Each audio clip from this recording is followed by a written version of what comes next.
They had these little white balls and they were changing colors and they were just all fascinated with them. And I'm like, that looks like the dumbest thing I've ever seen in my life. All right, so within an hour, I was completely and totally hooked because I had made my Sphero go perfectly around my square and created my first program. When I started teaching, we didn't have anything like this, so this is all quite new for me. I didn't know what coding was, what programming was. The whole concept of coding and this little ball that moves around was probably way out of my way of thinking and teaching. STEM and STEAM and utilizing robots and technology, that's our way in with our kids.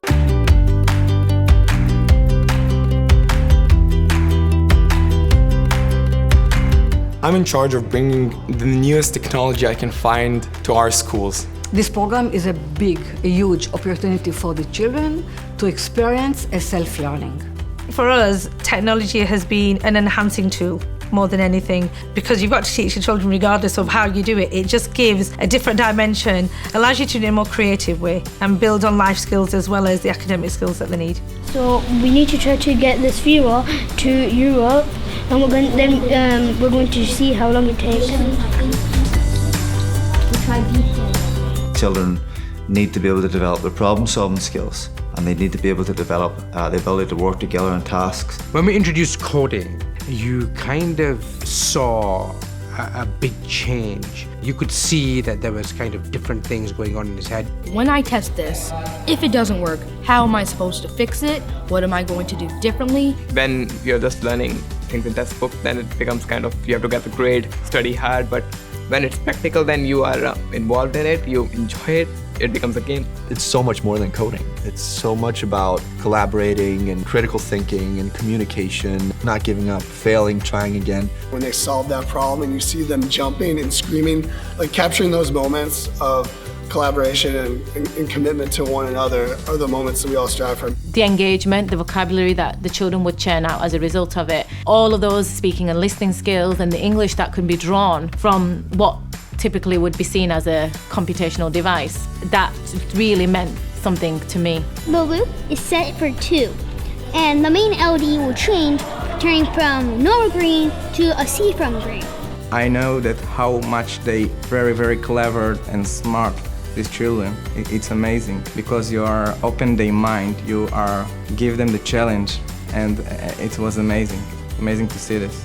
As I see this robot, I see it as not a toy, but I see it as something you really put your knowledge in it. I've got a few that are sort of the quieter sort of achievers that in the group setting I wouldn't have picked, that they would have stepped down and sort of been the leader of the group. And then it's really nice to see them sort of take charge and participate and give up some ideas. When we started putting whatever their calculations was into the app itself, and when they pressed that start button, they could actually see every one of their calculations that they'd done on paper. They actually see it in action. And we wanted to make sure that students learned trigonometry like SOHCAHTOA, sine, cosine, and involve those in a much more fun way.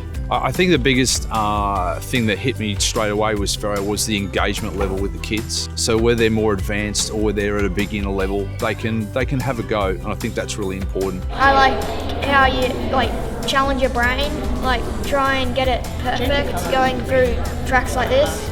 You can see the light in our students' eyes. They are eager to learn. Their little faces light up when, they know that we're going to be going to do digital technology and we're going to be using the Spheros. These are things that are very important for any profession that you go into. The kids are they're using so much math. They're using angles, they're learning about how to use different tenths of a second, hundredths of a second, things that they haven't learned before, but you tell them and you show them. So they're excited to come to school because they know that, oh, my teacher might pull out these robots and teach science with them today. Use the iPad to program it, and then the robot will go where you programmed it to go. To demystify coding, I'm sure everybody has followed instructions. Even if a family goes on a road trip on holiday, they have to plan out a journey to different towns and cities. And that in effect is developing a program that they have to follow throughout the holidays. So it really does encompass lots of areas in lives. And teachers are beginning to realize that they're teaching these skills already.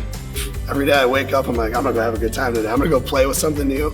I'm gonna try something new, and I'm probably gonna learn something new, and I'll probably be a better teacher today. What makes me happy at the end of the day is when I see students like Lizzie. I know that she's gonna go so far in life because I've taught her how to code. I've had fantastic feedback from the teachers when they've seen Sphero in action. The first step is to have an open mind and to actually have a go. Don't be scared, and the kids will show you as well, and we'll learn together. Start with something small and then ask students, okay, what can you do next? What can we add on to that? Have their ideas. Coding, computational thinking, problem solving, logical thinking skills are very important to develop, and robots are a fantastic way to do this. It makes it more fun for you and it makes you want to learn more.